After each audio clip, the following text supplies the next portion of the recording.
Okay, तो हम लोग जैसे लास्ट क्लास में शुरू किए थे जीएसटी के बारे में, कॉन्सेप्ट दिए थे कि जीएसटी होता क्या है, ठीक? उसी कॉन्सेप्ट को बढ़ाते हुए हम लोग काम करेंगे आगे कि जीएसटी का right from the very beginning, कोई भी चीज हम बताएं कि जितना भी लॉज होता है कॉन्स्टिट्यूशन से गवर्न होता है, ठीक है?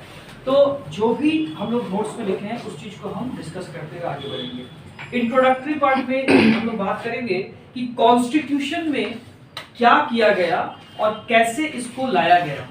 तो कॉन्स्टिट्यूशन मतलब संविधान जो है, इसका 122nd 122वां अमेंडमेंट किया गया कॉन्स्टिट्यूशन में, ठीक है? और कॉन्स्टिट्यूशन बिल 2014 लाया गया और उसको उसका एसेंट प्रेसिडेंट से लिया गया, जिसमें कि जीएसटी के बारे में कहा गया था। और 122nd अमेंडमेंट बिल था और वो एक्ट के रूप में कन्वर्ट हुआ 101st कॉन्स्टिट्यूशन अमेंडमेंट एक्ट बना 2016 में, जो रास्ता क्लियर कर दिया कि हाँ भाई जीएसटी नाम का कोई भी तरह का टैक्स है आप इंडिया में ला सकते हो।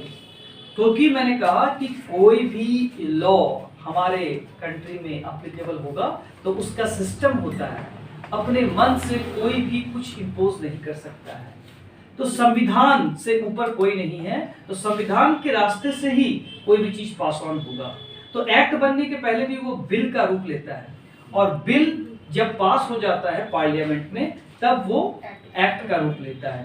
तो कॉन्स्टिट्यूशन का 122nd अमेंडमेंट के आधार पर एक बिल तैयार हुआ जिसको हम लोग कहते हैं कॉन्स्टिट्यूशन 102nd अमेंडमेंट बिल 2014, जिस पर डिस्कशन चला और उस पर जब सिग्नेचर हो गया प्रेसिडेंट का तब वो बन गया constitution amendment act 101st amendment act 2016, ठीक है?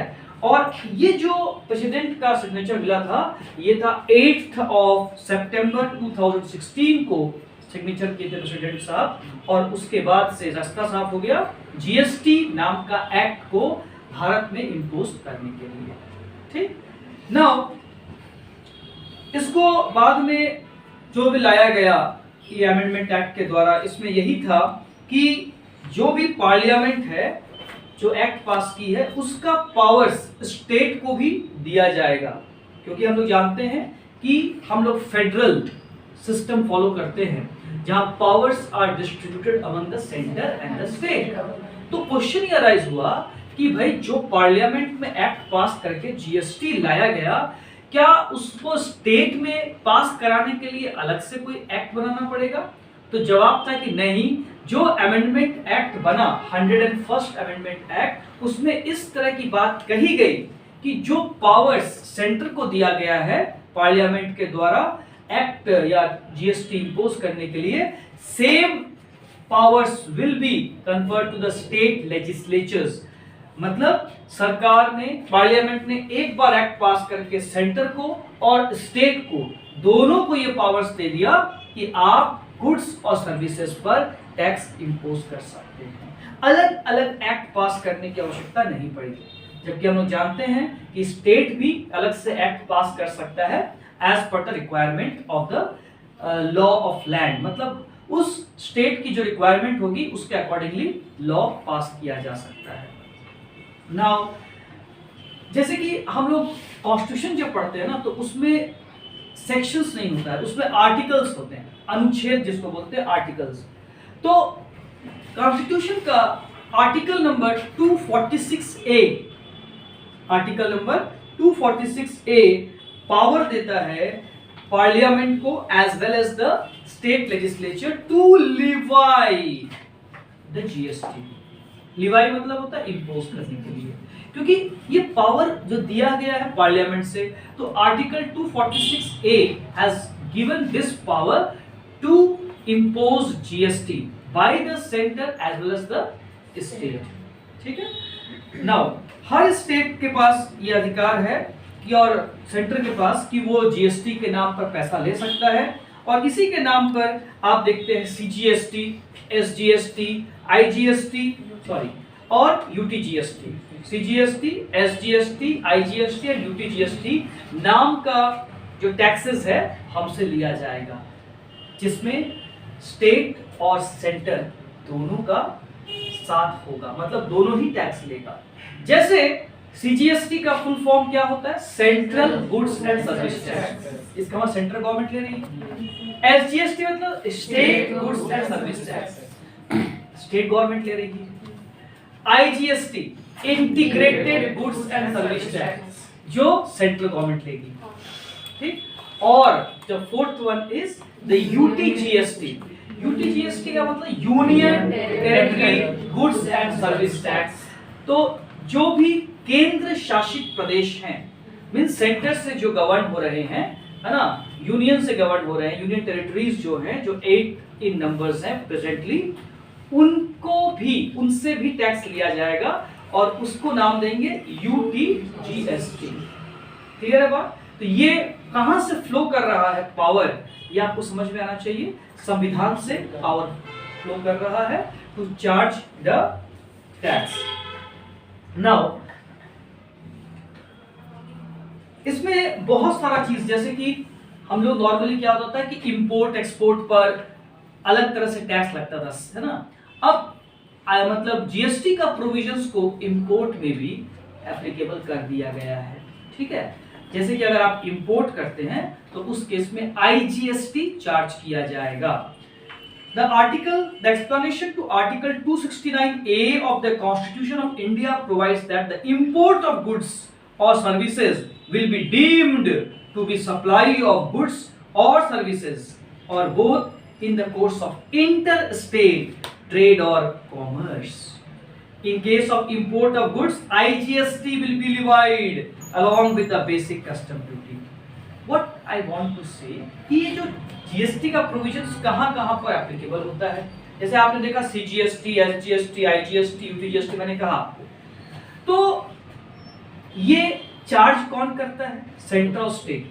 कैसे चार्ज करता है? तो इसके लिए हमने लास्ट क्लास में डिस्कस किया था, अभी फिर से बताते हैं। इंट्रा स्टेट सप्लाई अगर होता है, विद इन द स्टेट कोई भी चीज का सप्लाई होगा, that is goods or services का, तो उस पे सीजीएसटी एंड एसजीएसटी और यूटीजीएसटी चार्ज किया जाएगा, ठीक है ना। विद इन द स्टेट या यूनियन टेरिटरी अगर सप्लाई हो रहा है तो, क्लियर है। इंटर स्टेट या इंटर यूनियन टेरिटरी सप्लाई अगर कुछ भी होता है तो आईजीएसटी चार्ज किया जाएगा, ठीक है। तो सीजीएसटी, एसजीएसटी या यूटीजीएसटी एंड आईजीएसटी कहां पे चार्ज हो, समझ में आ रहा है। इससे एक ही बात निकल के आता है कि विद इन द कंट्री जो भी सप्लाई होगा of goods or services, weather intra state और इंटर स्टेट, उन सब पर जीएसटी इंपोज किया जाएगा, ठीक। जबकि कंफ्यूजन ये हो सकता है कि इनडायरेक्ट टैक्स का दो इंपॉर्टेंट सोर्सेस होता है इस तरह से, एक जीएसटी और एक custom duty. Custom duty import और एक्सपोर्ट पर लगता है। अब यहां पर आर्टिकल 269 इसको क्लियर कर दिया, 269A क्लियर किया कि भाई संविधान ने यह भी कहा है कि जो इंपोर्ट होगा गुड्स, उस पर भी जीएसटी का एप्लीकेशन होगा, केवल इंपोर्ट ऑफ गुड्स पे। कौन सा जीएसटी? तो बोला आईजीएसटी। बोला गया उसको ये माना जाएगा कि वो इंटर स्टेट ट्रेड और कॉमर्स के अंतर्गत उसको इंपोर्ट किया गया है। इंटर स्टेट क्या होता है? विद इन द, मतलब विद इन द कंट्री, जब दो या दो से अधिक स्टेट्स के बीच में अगर कोई भी ट्रेड हो रहा है या सप्लाई हो रही है तो उसको इंटर स्टेट बोलते हैं, विद इन द कंट्री। लेकिन यहाँ पर तो फ्रॉम आउटसाइड द कंट्री हो रहा है कोई चीज इंपोर्ट, तो कंफ्यूजन हो सकता है। उस कंफ्यूजन को दूर करने के लिए क्लियरली बता दिया, कौन बताया? Article 269A of the constitution, कि जो भी इंपोर्ट हो रहा है उसको माना जाएगा क्या, कि वो इंटर स्टेट ट्रेड या कॉमर्स के अंतर्गत आ रहा है। और इंटर स्टेट होगा तो कौन सा टैक्स लगाएंगे हम लोग? हाँ ठीक है, आईजीएसटी उस पर चार्ज करेंगे। और इसी कॉन्सेप्ट को ध्यान रखिएगा क्योंकि कस्टम्स भी हम लोग को देखना पड़ेगा, तो उसी के आधार पर आईजीएसटी यहाँ पर चार्ज किया जा रहा है। हमें clear?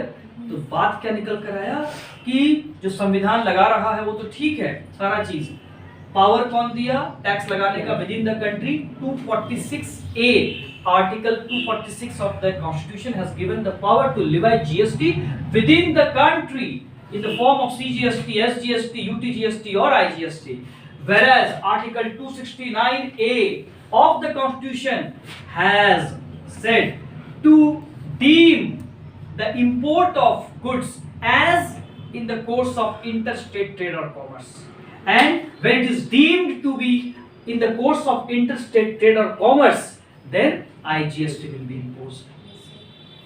Is it clear? Okay. Now कोई भी चीज इसमें आप जो संविधान के अंदर जो भी चीज बताया गया है, कॉन्स्टिट्यूशन का जो अमेंडमेंट्स किया गया, उसमें ये सब प्रमुख बातें हैं जो हम लोग बात कर रहे हैं। और उसमें से ये भी बताया गया कि संविधान के पास, सरकार के पास ये पावर है ये बताने का कि किस तरह के सप्लाई को इंटरस्टेट या इंट्रास्टेट कहा जाएगा, कब मानेंगे, ये उसके पास पावर दिया गया है।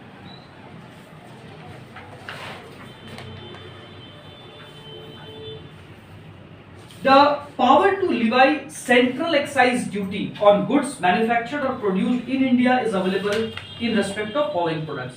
Central excise duty पहले हुआ करता था, ठीक है ना, एक्साइज ड्यूटी जो मैन्युफैक्चरिंग पे लगता था पहले। जैसे मैंने कहा था आपको, जीएसटी आने के बाद 17 डिफरेंट टैक्सेस सबस्यूम हो गया, खत्म हो गया। Some were imposed by central government and some by the state government. उन्हीं में से एक्साइज ड्यूटी भी था, लेकिन एक्साइज ड्यूटी का अस्तित्व कंप्लीटली खत्म नहीं हुआ। अभी भी कुछ ऐसे प्रोडक्ट्स हैं जिस पर की excise duty, central excise duty charge किया जाता है। जैसे वही बताया गया यहाँ पे, सेंट्रल एक्साइज ड्यूटी जो चार्ज किया जा रहा है वो किस पे है? Petroleum crude, high speed diesel, motor spirit जिसको हम लोग कॉमनली पेट्रोल के नाम से जानते हैं, natural gas, aviation turbine fuel, जो हवाई जहाज में जो भरा जाता है ईंधन फ्यूल, उसको बोलते हैं aviation turbine fuel, and tobacco and tobacco products. इस पर अभी भी सेंट्रल एक्साइज ड्यूटी लग रहा है, ठीक है। इस पर आपका जीएसटी का एप्लीकेशन अभी तक नहीं हुआ है, क्लियर। अगर एक बार जीएसटी इस के दायरे में ये आ जाएगा तो ऑब्वियसली ये तो एक्साइज ड्यूटी लगेगा नहीं, लेकिन अभी तक इसको लाया नहीं गया है, बात यही है।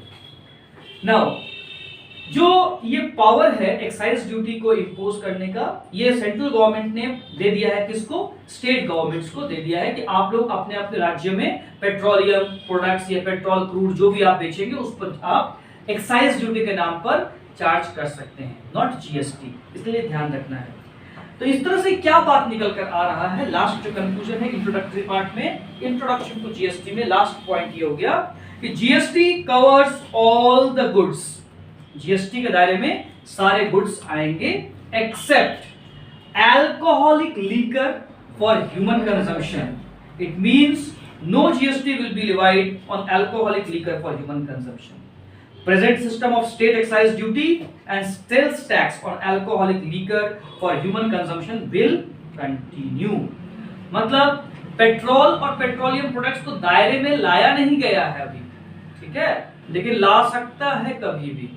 लेकिन अल्कोहलिक लीकर पे लगेगा ही नहीं जीएसटी, ठीक है। तो भाई उस पे क्या, लीकर तो लोग लेता ही है ना, कभी कोई सुबह में, कोई शाम को, कोई रात को, कोई दिन भर लेते रहता है, लेकिन लेता सब कोई है। अब कहानी क्या है कि उस पर अच्छा रेवेन्यू जनरेट हो गया है गवर्नमेंट को, इसीलिए वो एक्साइज ड्यूटी के हवाले किया हुआ है। उस पर आपका state government excise duty charge करता है दम भर के, है ना, और लोग देता भी है। जो पीने वाला है वो छोड़ेगा तो नहीं, तो भाई वो पैसा भी देगा और जो मुंह मांगा टैक्स का अमाउंट भी देगा, ठीक है। इसीलिए हम जो बोलते हैं महंगाई है, नाउ दैट, नशा करने वाला को पूछो महंगाई है कि नहीं, तो परवाह नहीं है, ठीक है ना, होगा, हम तो खरीदेंगे, ये इस तरह का बात, तो वो जनरेट करता है। नाउ जीएसटी जो एक्ट है ये इम्प्लीमेंट हुआ हमारे देश में 1 जुलाई 2017. 1st day of July 2017 was the day on which the GST Act was implemented, or you can say GST came into force. Am I clear with this explanation? So this is all about the first part. if you have any questions you can place it, otherwise I am moving on to the next topic, that is meaning of GST. GST जितना हम लोग बात समझे, पहला समझे first introduction के अंदर कहां से आया GST. The next part is GST किसको कहते हैं और क्या है ये.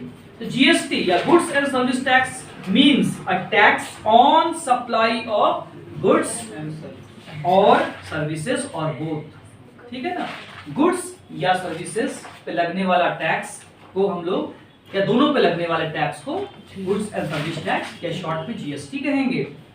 Accept taxes on supply of alcoholic liquor for human consumption.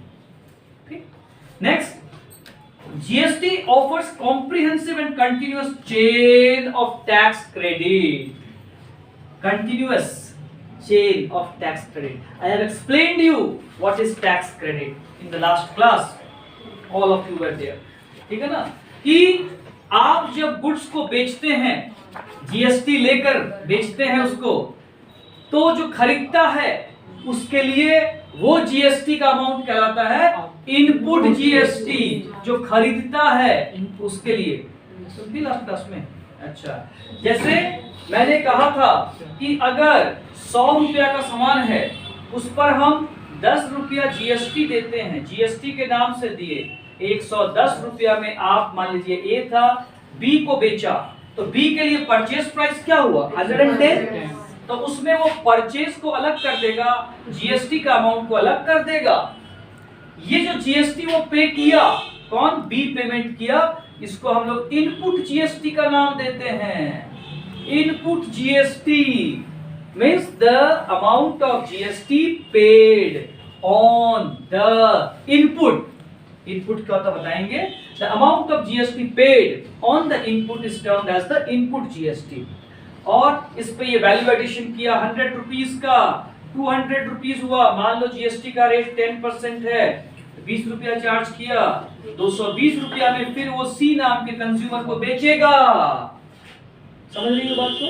अब गवर्नमेंट क्या लेती है, तो ये समझो, ये सेल्स प्राइस पे जो GST चार्ज कर रहा है सेलर, उसको बोलते हैं आउटपुट GST. तो input GST is paid or payable on the purchases, whereas output GST is charged on the sales or selling price. Okay. Now the net amount of GST, net GST payable will be output GST minus input GST. जैसे 20 minus 10 is equal to 10. Output GST minus input GST जो balancing figure है वो हम लोग पे करेंगे. अब ये जो काम कर रहे हैं इसको क्या बोलते हैं, टैक्स क्रेडिट लेना, इनपुट टैक्स का क्रेडिट लेना. तो if somebody asks you what is input tax credit, आप सिंपली कह सकते हैं it is the input tax credit is a process whereby the input GST, the input tax is adjusted with the output GST payable.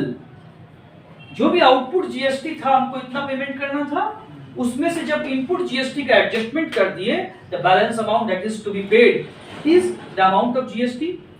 But this process what we have conducted is known as the input tax credit. Input tax का credit लेना हम लोग कहते हैं. वही चीज यहां बोलता है कि GST offers a chain of continuous tax credit. आप जितना चेन बढ़ाइएगा उतना आपको क्रेडिट मिलता जाएगा पहले वाले को. Subject to you must be a registered person. मतलब आप अगर कंज्यूमर हैं, हम लोग GST पेमेंट करते हैं, लेकिन हम लोग को क्रेडिट नहीं मिलेगा. क्रेडिट किसको मिलेगा, जो रजिस्टर्ड डीलर होगा. क्लियर है बात? ओके. तीसरा बात कहता है GST eliminates cascading effect of tax. Cascading effect का मतलब भी बताए थे आपको लास्ट क्लास में, टैक्स ऑन टैक्स. जैसे अगर 110 का चीज है ना, पहले का सिस्टम में होता तो 110 पे परचेज किया, फिर इसमें 100 रुपया ऐड कर दिया, 210, फिर इस पे टैक्स लगा दिया तो 231 हो गया. तो यहाँ पर क्या है कि आपने वैल्यू एडिशन 100 का किया, ठीक है, लेकिन यहाँ पर ये 10 रुपये जो आपने ऑलरेडी टैक्स के नाम पे पैसा दिया है, ठीक है, तो यहाँ पर टैक्स को भी जोड़ दिया हमने, इनपुट का पार्ट मान लिया, ठीक है, और टैक्स पर भी फिर से हम लोग टैक्स दे रहे हैं, मतलब उस 10 रुपया पर भी 1 रुपया और हम टैक्स दे रहे हैं। 10 रुपया का 10% 1 रुपया हुआ, और उस पर भी हम लोग टैक्स दे रहे हैं।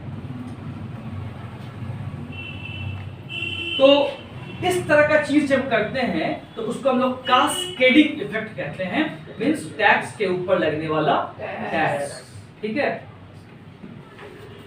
And last but not least meaning of GST में बताया गया है कि GST brings uniform tax structure all over India.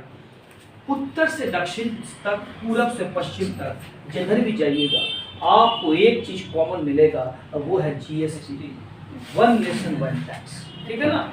Uniform structure यही होना चाहिए। आप एक ही देश में रह रहे हैं, 4 तरह का आप टैक्सेस दे रहे हैं, वैसा नहीं होना चाहिए। भेदभाव क्यों, है ना। किसी चीज को दूर करने के लिए ये चीज किया गया है कि एक देश एक विधान, ठीक है ना। तो विधान मतलब एक ही कानून होना चाहिए। तो ये बहुत बड़ा रिफॉर्म है जहां पर, और सबसे बड़ा ये नेशनल इंटीग्रिटी का एक सबूत है कि सब कोई मान के चल रहा है, और ये यूनिफॉर्म स्ट्रक्चर प्रोवाइड किया है टैक्स के क्षेत्र में। Is it clear? So this is the meaning of GST। इसमें जो हम लोगों ने बात बताई कि GST किस पर लगता है, किस पर नहीं लगेगा, प्लस GST से इनपुट क्रेडिट का क्या संबंध है, फिर यूनिफॉर्म स्ट्रक्चर देने की बात कही, और कास्केडिंग इफेक्ट को हटाने का बात हम लोगों ने किया। Is it clear? कोई चीज स्किप नहीं करना चाहिए, और आपसे रिक्वेस्ट रहेगा कि थोड़ा सा जो भी बताएंगे उसको पढ़िएगा, ठीक है ना, उस चीज को साथ साथ में पढ़ते जाइएगा। The meaning of GST is clear. Advantages of GST, जैसे हमने कहा एडवांटेज क्या है।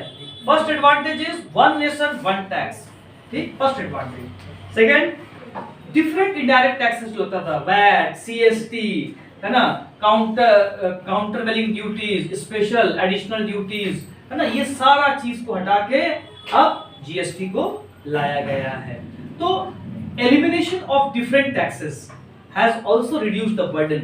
नहीं तो 75 को टैक्स आपको पढ़ना पड़ता था, और कहां से कोई स्किप कर गया तो आपको पेनाल्टी लगा दिया। आप बिजनेस करेंगे कि यही टैक्स को खोजते रहेंगे और पेनाल्टी देते रहेंगे। तो ईज ऑफ डूइंग बिजनेस के लिए बहुत जरूरी है कि आप सिंप्लीफाई करें, कोई भी सिस्टम है, कोई भी प्रोसेस है, और रेवेन्यू भी जनरेट करें। तो इसी क्षेत्र में ये एक बहुत ही सराहनीय कदम है, और आज देश के विकास में आप अगर देखिएगा, थोड़ा अपडेट रहते हैं, तो लाखों का, लाख करोड़ से ऊपर का रिकवरी कर रहा है जीएसटी के नाम पर सरकार, ठीक है।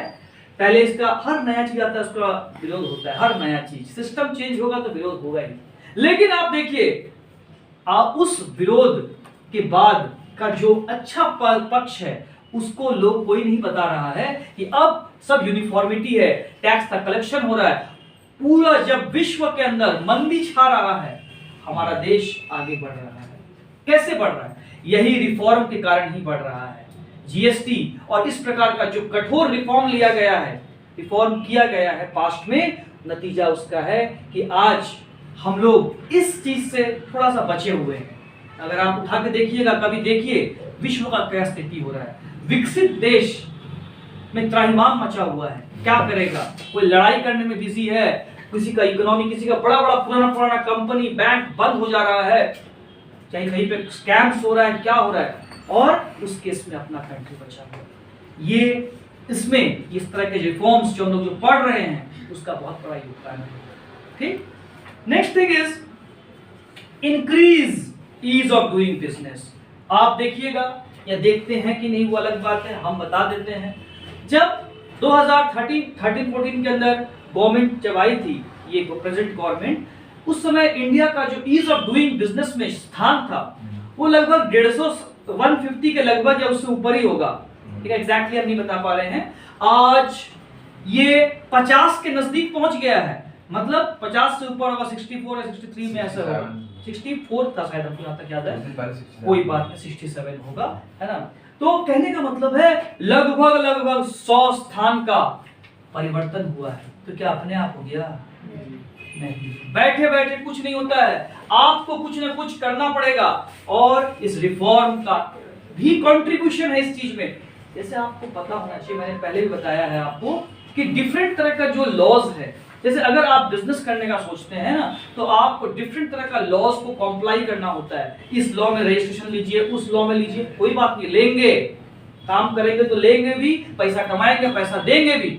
लेकिन दिक्कत कहाँ है कि कोई भी बिजनेस को इनकॉर्पोरेट करने में आपको डिफरेंट गवर्नमेंट ऑफिसर चक्कर लगाना पड़ता है। आदमी उसी के अंदर बर्बाद हो जाता है, उसका पैरागॉन का 10-15 चप्पल घस जाता है, लेकिन और उसका जो भूत है बिजनेस करने का वो उतर जाता है।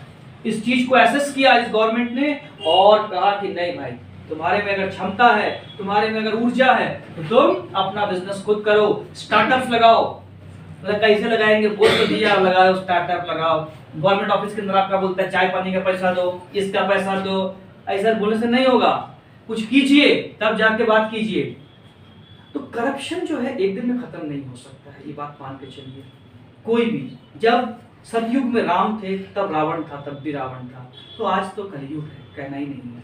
लेकिन फिर भी हम लोग किस चीज को देखते हैं कि बेटरमेंट कितना परसेंटेज बढ़ा है, इस चीज को हम लोग एसेस करेंगे। नेगेटिविटी को नहीं देखेंगे हमेशा, नेगेटिव में जीना अच्छा बात नहीं है। तो यहाँ देखिए, मैंने पहले ही बताया है, डिफरेंट लॉज को कंबाइन किया गया है। आज इंटरनेट का पावर को जबरदस्त तरीके से यूज किया गया है। आप हम तो करते ही क्या है, लेकिन जो एंटरप्रेन्योर बनना चाहता है वो लोग सर्च करते रहते हैं पोर्टल्स में क्या क्या चेंजेस आया, और हम बिजनेस करेंगे तो कहां कहां पे क्या फायदा मिलेगा, सब्सिडी कहां मिलेगा, टैक्स में कौन सा बेनिफिट मिलेगा, किस जगह इन्वेस्ट करे तो फायदा होगा, सर्च करते रहता है। ठीक है, और उस सर्चिंग के दौरान उनको गवर्नमेंट का बहुत सा स्कीम मालूम पड़ता है और देखता है कि अब हमको गवर्नमेंट के का जो ऑफिसेस का चक्कर नहीं लगाना है, सब चीज ऑनलाइन रजिस्ट्रेशन हो रहा है, we don't require to go to different offices, payment है टैक्स का यहीं पे कर सकते हैं। कितना 24/7, कभी भी दिन में समय नहीं मिले, रात को जब भी चाहे हम काम कर सकते हैं। सब्जेक्ट टू अवेयरनेस होना चाहिए, इच्छा शक्ति होनी चाहिए। ईज ऑफ डूइंग बिजनेस के अंदर इंडिया का आगे बढ़ना इस बात का इंडिकेशन है कि लॉज जो भी है उसको बहुत इजी किया गया है। रिडंडेंट लॉ जो फालतू हो चुके थे उसको हटा दिया गया है, नया और जो बहुत ही स्पेसिफिक लॉज है जो चाहिए केवल उसी को लाया गया है।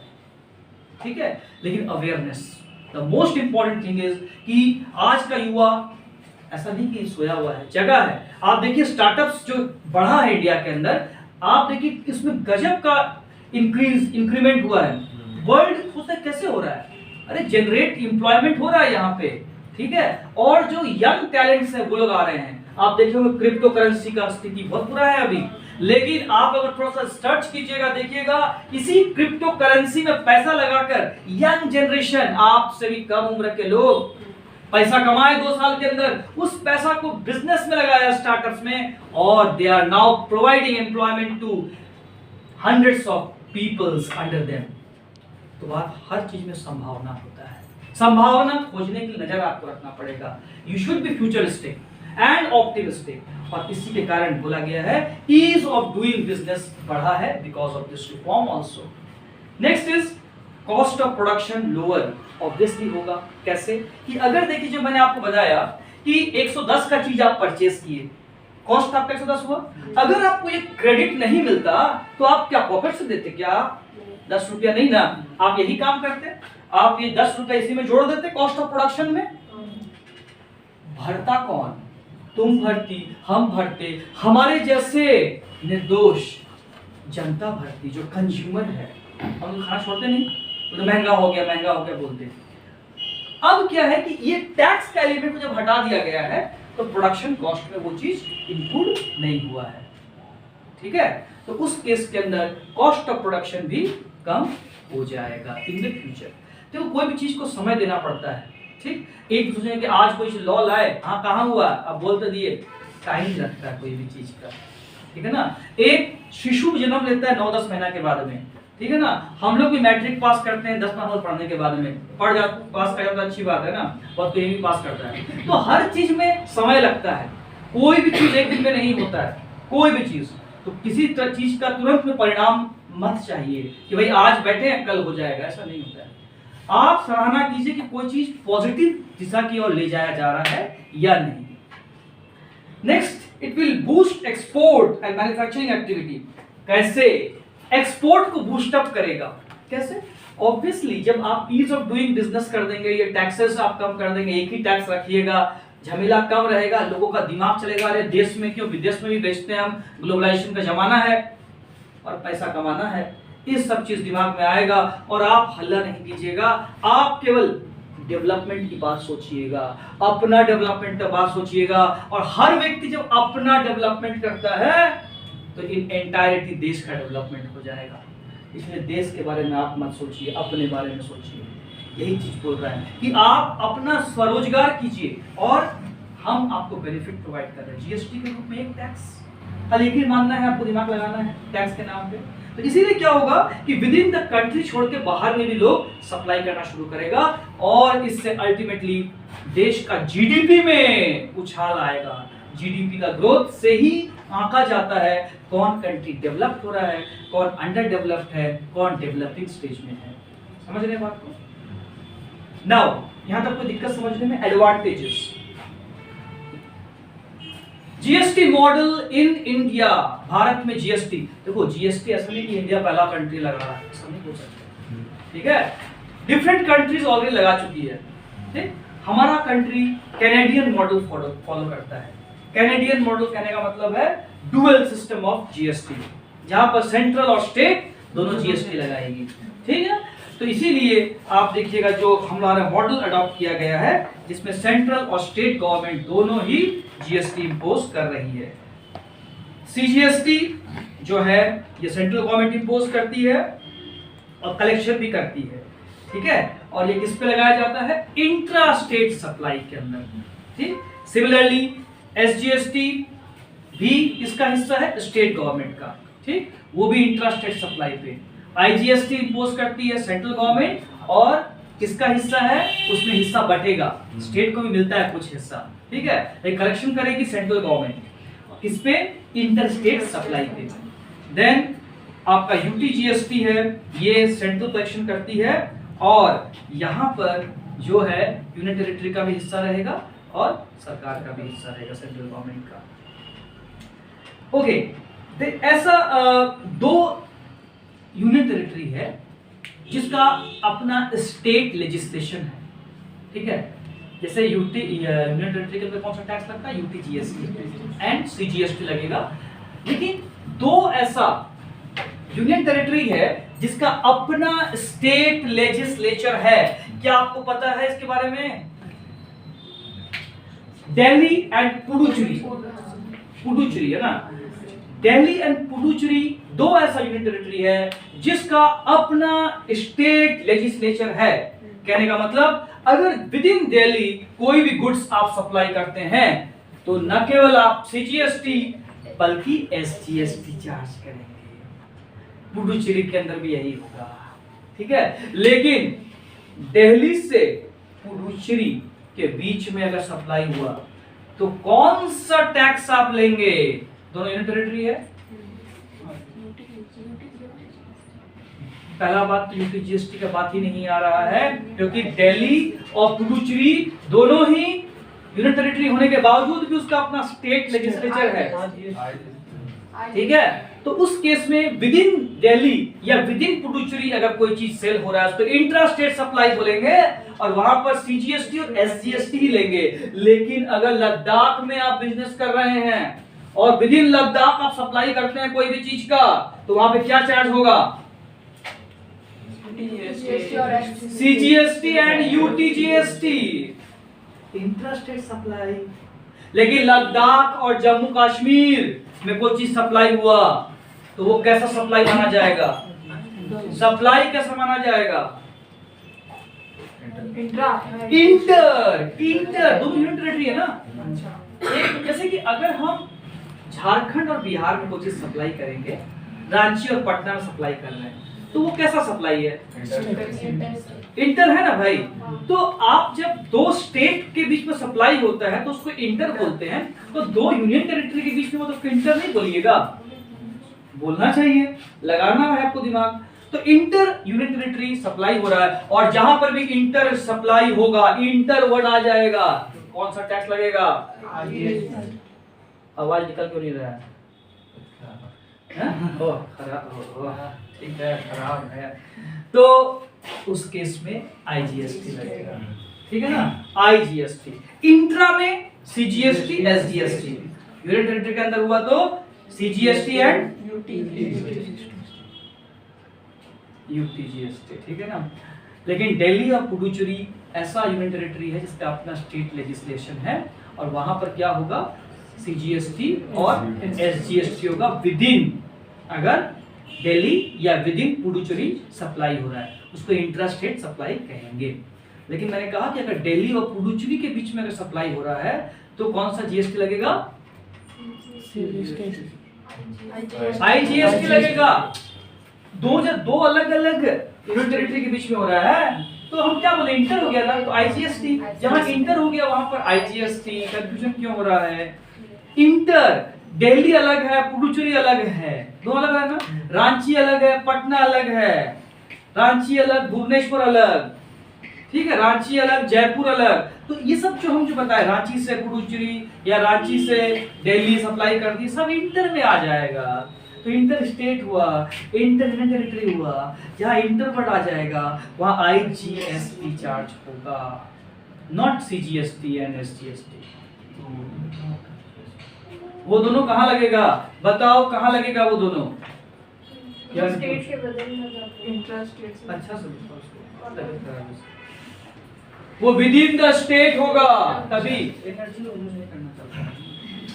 विद इन द स्टेट अगर हुआ, with in the union territory हुआ, तब जाके उसको इंट्रा बोलते हैं, ठीक है?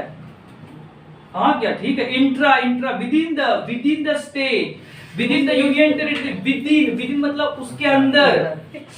एक स्टेट से दूसरा स्टेट नहीं बोल रहे हैं। विद इन का मतलब क्या हुआ? विद इन, समझ पा रहे बात को? नाउ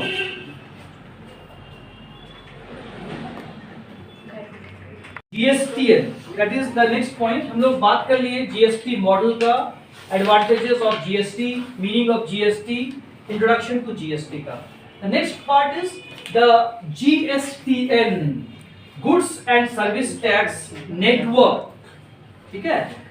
अब जैसे हम लोगों ने कहा कि ईज ऑफ डूइंग बिजनेस होगा, इससे ये होगा, कैसे होगा? इतना बड़ा देश है, इतनी बड़ी जनसंख्या है, आप सबको चाह रहे हैं कि वो जीएसटी के अंतर्गत अपना रजिस्ट्रेशन करवाए और tax they and all, return file करे, इतना आप चाह तो रहे हैं, लेकिन कैसे होगा?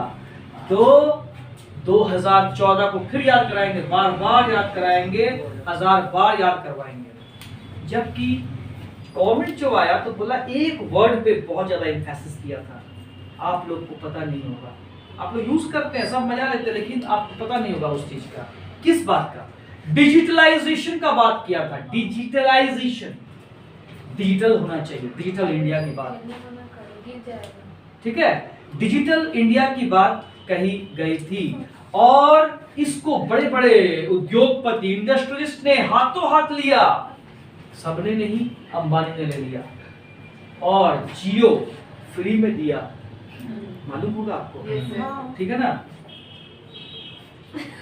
जियो दिया फ्री में, पहले लोगों को उसका आदी बनाया, दूसरे बोला कि फ्री में डाटा यूज करो। आज भी हमारे देश में जो डाटा का कीमत हम लोग चुकाते हैं सबसे कम है विश्व में। विश्व में आप अगर रिसर्च कीजिए, world wide India is the country which is providing data at a very cheap rate, very cheap rate. Thank to Mr. Ambani and his policies. तो अदरवाइज हम लोग भी चुका रहे थे, एक महीना का इतना रुपए चुका रहे थे, लेकिन अभी भी वो जो चार्जेस लेते हैं हम लोग से कम है, कम है, ठीक है? और इसका फायदा क्या हुआ एक्चुअली? आज गांव-गांव के अंदर कम्युनिकेशन इजी हो गया है, और बिजनेस आप कहीं भी कर रहे हैं, नेट से अपने आप को आराम से जोड़ पा रहे हैं, यहाँ बैठकर भी अपना रिटर्न फाइल कर पा रहे हैं, रजिस्टर कर पा रहे हैं। हर वो काम जो पहले मुश्किल दिखाई पड़ता था, कैसे जाएंगे डिपार्टमेंट, टैक्स देना पड़ेगा, उसका मतलब उसको खिदमत करना पड़ेगा, सब खत्म। होता है अभी भी, ऐसा बात नहीं है, कम हो गया, वो रिड्यूस हो गया, बिकॉज एक इंफॉर्मेशन टेक्नोलॉजी का जाल पूरा बना हुआ है। और ये जो जीएसटी का पूरा मैकेनिज्म है वही इंफॉर्मेशन टेक्नोलॉजी के जाल से जुड़ा हुआ है।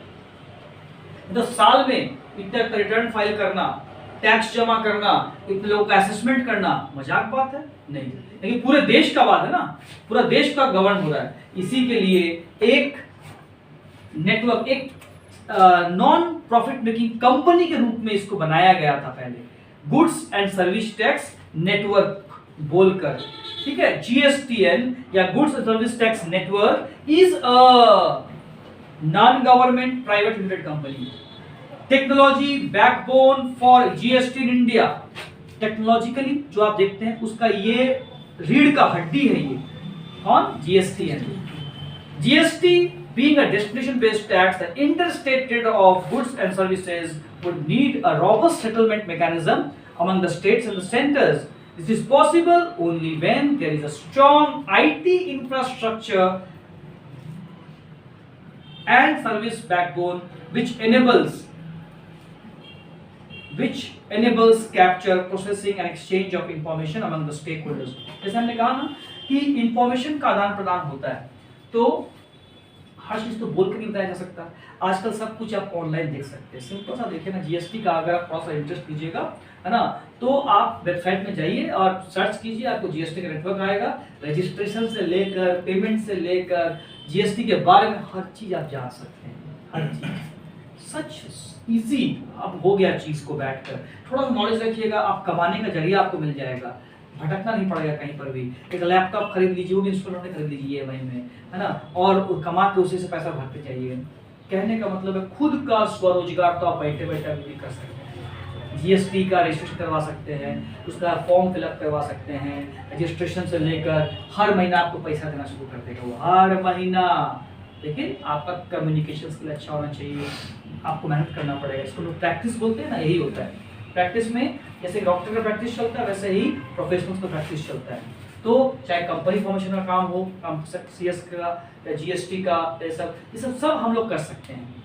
केवल हमारे पास एक चलता फिरता डिवाइस होना चाहिए, दैट इज द लैपटॉप और नेट का कनेक्शन, वो सबके पास रहता है। आप कहीं पर भी आप काम कर सकते हैं और एक हैंडसम अमाउंट आप हर मंथ कमा सकते हैं। You are not required dependent on anyone other than yourself, and you should believe in your knowledge and always keep it updating, ठीक है। तो ये चीज यहाँ पर किया है, तो यहाँ पर से इंफॉर्मेशन आप आराम से कर सकते हैं। तो ये जीएसटीएन जो आप बता रहे हैं इतना, ये करता क्या है, तो बताया गया इसका फंक्शंस जो है, creation of common and shared IT infrastructure for functions facing taxpayers has been assigned to GSTN and these are, क्या क्या करता है, filing of registration application, registration जो करवाना है तो इसके थ्रू हो सकता है। फाइलिंग ऑफ रिटर्न, हर महीना 2 रिटर्न कम से कम जाता है जीएसटीआर 1 में, और जीएसटीआर 3 भी चलता है। क्या होता है बताएंगे हम लोग, चर्चा करेंगे। तो ये 2 रिटर्न फाइल करते हैं हम लोग सब ऑनलाइन। इसके बाद आपका चालान जनरेट होता है टैक्स पेमेंट करने के लिए। फिर आईजीएसटी का जो सेटलमेंट है between the centre and the state, वो हो सकता है इसमें। और आपका बिजनेस इंटेलिजेंस और एनालिटिक्स जो है उसको आप जनरेट करके बहुत सारा प्रॉब्लम्स का रेजोल्यूशन पा सकते हैं। कोई पेनाल्टी इंपोज किया है, कोई भी तरह का आपको हियरिंग है, वो भी आप ऑनलाइन फेस कर सकते हैं। कोई नोटिस देना है, कोई सजेशंस देना है, कोई रिप्लाई देना है, तो सारा चीज इसके थ्रू हो सकता है।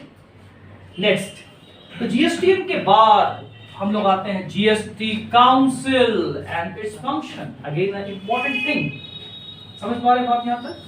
जीएसटी काउंसिल आर्टिकल 279A जो संविधान का है, वो क्या कहता है, the president of India is empowered to constitute goods and service tax council. देश का प्रथम नागरिक कौन, president. President is the first person of the country in our country, है ना। तो वो नॉमिनल हेड भले ही है, रियल प्राइम मिनिस्टर ही है, लेकिन नॉमिनल हेड होने के बावजूद भी he or she is the first president. Presently who is the first person of our country, presently first person of our country, हाँ, presently who is the present person of our country, saying like this. You should be confident enough, है ना? Yes, Mrs. Draupadi Murmu, Shrimati Draupadi Murmu is the first person presently of our country. Now, तो article 279 में president ने ये अधिकार दिया है, constitution ने ये अधिकार दिया है किसको? प्रेसिडेंट को, कि भाई आप जीएसटी काउंसिल बना सकते हैं और अपॉइंट कर सकते हैं पर्सन्स को। प्रेसिडेंट ऑफ इंडिया ने जीएसटी काउंसिल बनाया 15 सितंबर 2016 को, ठीक है। और जीएसटी काउंसिल में कौन कौन होते हैं? तो मैंने कहा कि जीएसटी काउंसिल का हेड करता है यूनियन फाइनेंस मिनिस्टर, वो उसका चेयरपर्सन होता है या होती है। उसके अलावा उसके जो मेंबर्स हैं उसमें जितने भी स्टेट्स हैं उसके फाइनेंस मिनिस्टर या वैसे व्यक्ति जो रेवेन्यू का नॉलेज रखते हैं, फाइनेंस का नॉलेज रखते हैं, उन सबको रखा जाता है। नाउ ये जो जीएसटी काउंसिल है बेसिकली ये सारा मैकेनिज्म को प्रॉपर्ली ले जाता है, सब कुछ करता है, स्ट्रक्चर को हार्मोनाइजेशन प्रोवाइड करता है, और जो फंक्शंस जो करता है वो क्या क्या फंक्शंस है? GST council is to make recommendations to the central government and the state government on, recommend क्या करता है? टैक्स रेट के बारे में, क्या क्या टैक्स रेट होना चाहिए, एग्जेम्पशंस कितना तक मिलेगा, लिमिट क्या है, कि उसके बाद रजिस्ट्रेशन करवाना पड़ेगा आपको। इसके बाद डिस्प्यूट रेजोल्यूशन का बात करता है, और इसके बाद कोई भी रूल्स रेगुलेशंस नोटिफिकेशंस कुछ भी आता है उन सबको यही डील करता है। मतलब ये सरकार का एक अंग है, और वो जीएसटी के संबंध में जो भी एक्टिविटीज है, चाहे कौन सा गुड्स को इंक्लूड करना है, किसको एक्सक्लूड करना है, कितना रेट को कम करना है, बढ़ाना है, ये सारा चीज यही डिसाइड करता है। जीएसटी काउंसिल का मीटिंग समय समय पर होता है जिसमें ये सब लोग एकत्रित होते हैं, और इसमें फिक्स किया जाता है जो भी चीज। इंटरेस्टिंग थिंग क्या है कि जो भी लोग फिक्स करेगा ना वो आइदर जो डेट मेंशन है उससे इफेक्ट में आ जाएगा, या अगर मेंशन नहीं किया हुआ है तो उसी दिन रात के 12 बजे के बाद से इफेक्टिव हो जाएगा। डायरेक्ट टैक्स में यही चीज दिमाग में रखना है, डायरेक्ट में ऐसा नहीं होता है। क्लियर? तो जीएसटी काउंसिल का बात यही है जो आपको समझना है। The last segment of the introductory part is the important definitions. यहाँ तक क्लियर है बात? कोई भी चीज को एक बार पढ़िए जरूर, जो भी चीज हम लोग बात कर रहे हैं। डेफिनेशंस में सबसे पहला चीज हम लोग बात की है एग्रीगेट टर्नओवर, क्योंकि टर्नओवर के बेसिस पर आप रजिस्ट्रेशन लेने के लिए लायबल होते हैं या नहीं होते हैं। तो पहला चीज हो गया एग्रीगेट टर्नओवर का मतलब क्या है? Aggregate value of all taxable supplies excluding value of inward supplies on which tax is payable by a person on reverse charge basis। बोला गया कि एग्रीगेट टर्नओवर का मतलब क्या? बोला कि जितना भी आप टैक्सेबल सप्लाई करते हैं इसमें, लेकिन क्या कि सप्लाई जब आप कीजिएगा तो टैक्स लीजिएगा और दीजिएगा, लेकिन कभी कुछ ऐसा भी सप्लाई होता है जिस पर कि आप इनवर्ड सप्लाई आया, ठीक है, और आपको ही डिपार्टमेंट को टैक्स पेमेंट करना पड़ता है, आप सामने वाले को टैक्स नहीं देते हैं। जैसे मान लीजिए ये सप्लाई किया कोई गुड्स आपको, ठीक है ना, हमारा काम क्या होना चाहिए? हम इसको सप्लाई का पैसा दे दिए including the amount of tax also, अब ये जमा करेगा। ऐसा ही हम लोग करते हैं डायरेक्ट टैक्स के अंदर। लेकिन कुछ ऐसा सप्लाई होगा जहां पर कि जो सप्लायर सप्लाई किया खाली वो मेरे से सप्लाई का पैसा चार्ज करेगा, टैक्स का पैसा उसको नहीं देना होगा हमको, टैक्स का पैसा हम डायरेक्टली गवर्नमेंट को देंगे, ठीक है। इस प्रकार का मैकेनिज्म है, इस चीज को हम लोग बोलते हैं रिवर्स चार्ज मैकेनिज्म, पढ़ेंगे इस चीज को। तो इस प्रकार का सप्लाई जब हुआ है आपका, ठीक है ना, तो वो आपका एग्रीगेट टर्नओवर में इंक्लूड नहीं किया जाएगा, ठीक है। Means value of goods supplied on the basis of which reverse charge has to be paid, reverse charge tax के बेसिस पर आपको कोई गुड सप्लाई हुआ है तो उसका आप इंक्लूजन नहीं करेंगे while calculating the aggregate turnover। तो क्या क्या इंक्लूड हो रहा है? टैक्सेबल सप्लाई जो भी आप कर रहे हैं, एग्जेम्प्ट सप्लाईज, एक्सपोर्ट करते हैं गुड्स और सर्विसेज का, ठीक है, बोथ इंट्रा और इंटर स्टेट सप्लाईज, ये सब आपका इंक्लूडिंग होगा किस चीज में? डेफिनेशन एग्रीगेट टर्नओवर का। तो aggregate turnover comprises of taxable supply, exempted supply, export of goods or services and all such things, okay, but not, it will not include the value of goods supplied on which the tax is to be paid on reverse charge basis। Clear है बात? Are you getting this point? ठीक है, तो aggregate turnover is the first definition. Second is casual taxable person. ठीक, casual regular नहीं, मतलब a person who occasionally undertakes transactions involving supply of goods or services or both in the course or furtherance of business, whether a principal, as principal agent or in any other capacity। आपका अगर कोई fixed establishment नहीं है किसी state में, वहां जाकर आप कभी कभी बिजनेस करते हैं और समय समय पर, है ना, जैसे कि आपको मैंने एग्जांपल दिया, कश्मीर के लोग, कश्मीरी लोग रांची आते हैं और different parts of the state में जाते होंगे, अलग अलग राज्य में जाते होंगे। वो लोग एक पर्टिकुलर समय पे आते हैं, ठंड के समय आते हैं और शॉल वॉल बेचते हैं और फिर चले जाते हैं। तो such type of persons are termed as casual taxable persons because they don't have any fixed establishment in the state or the place where they are providing their services or selling the goods। ठीक है, इस तरह का अगर स्थिति है, arrangement है, तो उसको हम लोग कैजुअल टैक्सेबल पर्संस का नाम देंगे। बेसिक चीज क्या है कि उनका कोई परमानेंट एस्टैब्लिशमेंट नहीं होगा जहां गुड्स को वो बेच रहे हैं। ठीक, नेक्स्ट इज आपका कंपोजिट सप्लाई। इसके बारे में हम लोग डिस्कस किए थे लास्ट क्लास में। कंपोजिट सप्लाई में हम लोग क्या कहते हैं, जहां पर कि एक प्रिंसिपल सप्लाई होगा और उसके पीछे सब बाकी सप्लाईज अटैच्ड रहेंगे।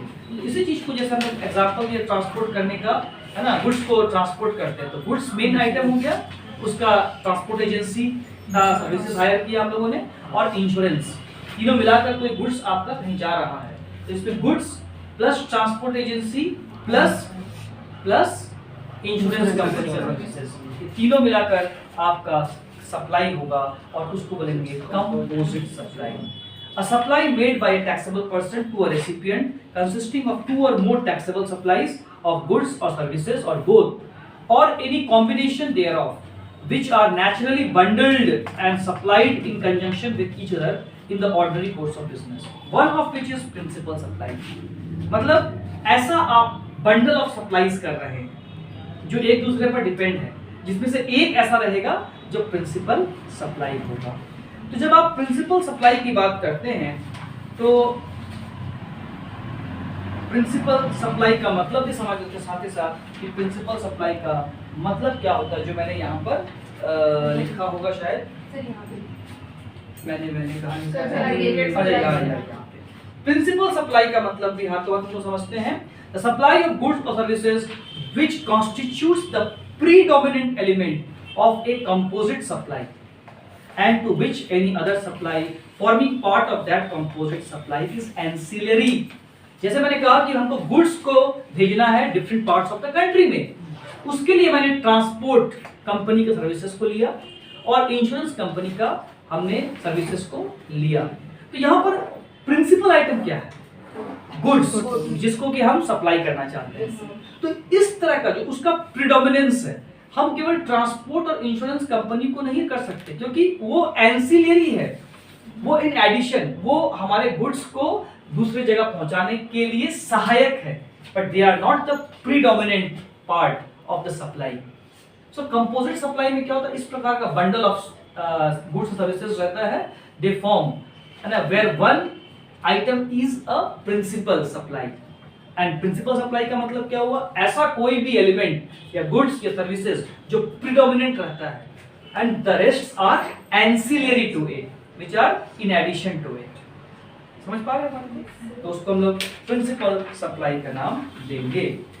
Then comes continuous supply.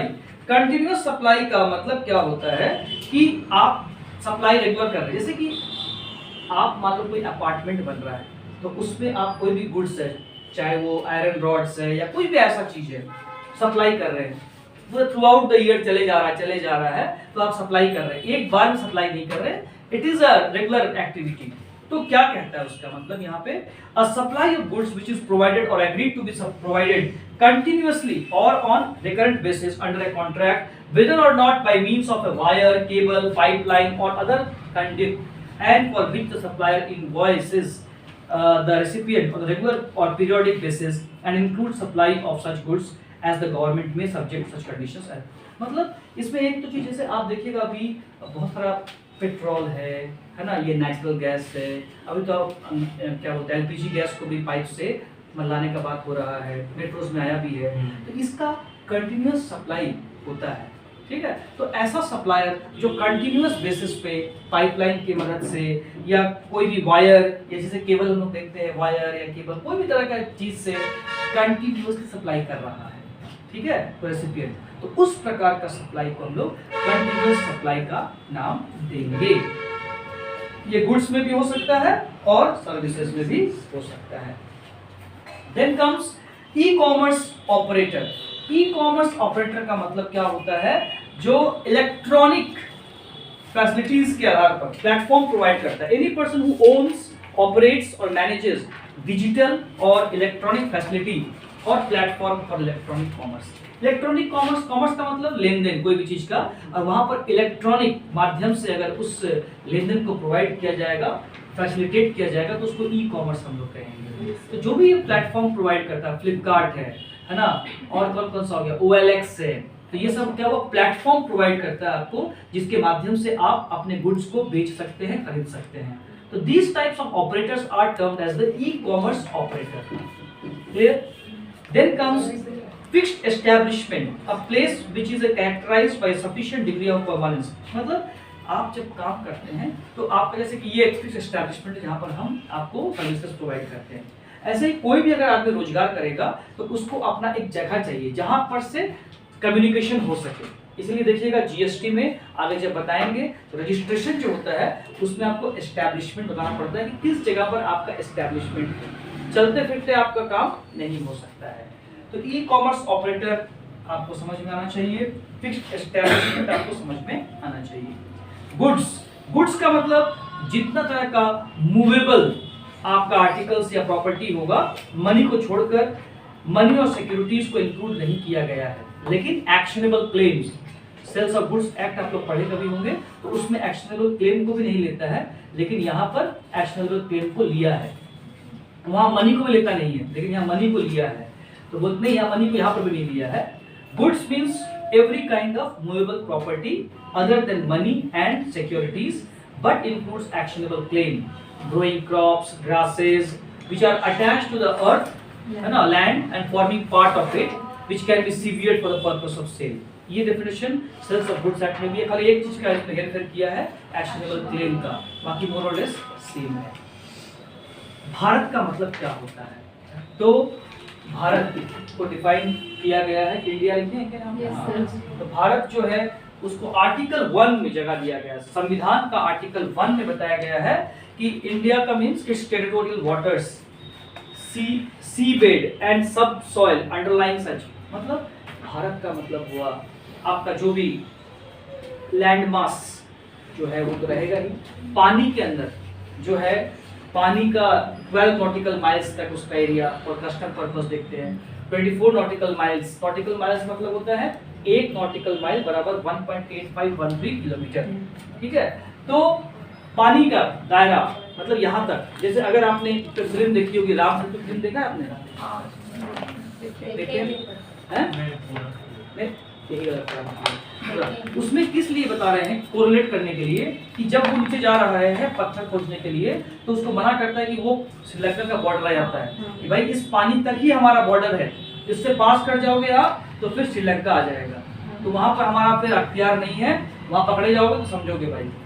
तो ये क्या बोलता है, भारत के अंदर भारत का जो हिस्सा है थल में और जल में जितना दूर तक फैला हुआ है वो पूरा भारत कहलाता है, ठीक है। उसके बाद आप सुनते हैं पेपर में या मतलब न्यूज में, मछुआरे चले गए वहां पर, उनको पकड़ लिया, चाहे पाकिस्तान बॉर्डर हो चाहे श्रीलंका बॉर्डर हो, जो पानी से जुड़ा हुआ है तो वहां पर तो फिर छुड़वाना पड़ता है, ठीक।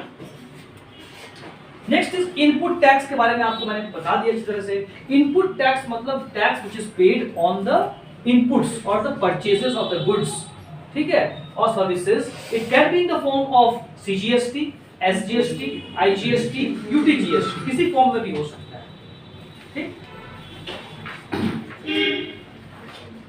देन नॉन टैक्सेबल सप्लाई का मतलब है a supply of goods or services on which or both which is not leviable to tax under this act. अगर मतलब इस एक्ट के अंतर्गत किसी गुड्स पे या सर्विसेज पे या दोनों पर टैक्स नहीं लगेगा या लगाना है तो उसको हम लोग नॉन टैक्सेबल सप्लाई का नाम देंगे। रिवर्स चार्ज के बारे में बताया गया, लायबिलिटी टू पे tax by the recipient of supply of goods or services और both instead of supplier of the, ये मैंने बता दिया आपको पहले ही कि जहां पर आपको कोई सप्लाई करता है, नॉर्मली हम लोग को जो सप्लाई करता है उसी को हम सप्लाई का पैसा प्लस टैक्स दे देते हैं और वो फिर टैक्स को डिस्चार्ज करता है, गवर्नमेंट को देता है। लेकिन रिवर्स चार्ज में ऐसा नहीं होगा। रिवर्स चार्ज में जो रिसीव कर रहा है recipient will be liable to discharge the tax to the government department को, वो सप्लायर को नहीं देगा।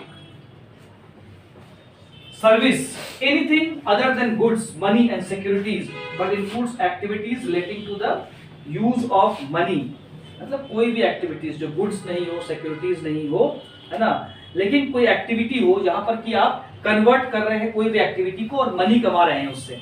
जैसे हम सर्विस प्रोवाइड करते हैं तो यहाँ पे कोई तरह का सामान नहीं बेच रहे हैं, ठीक है ना, तो इस तरह का चीज जब करेंगे, कोई भी एक्टिविटी को कर रहे हैं which is not goods or selling of securities but which involves conversion of the activity into cash, so that will be termed as services।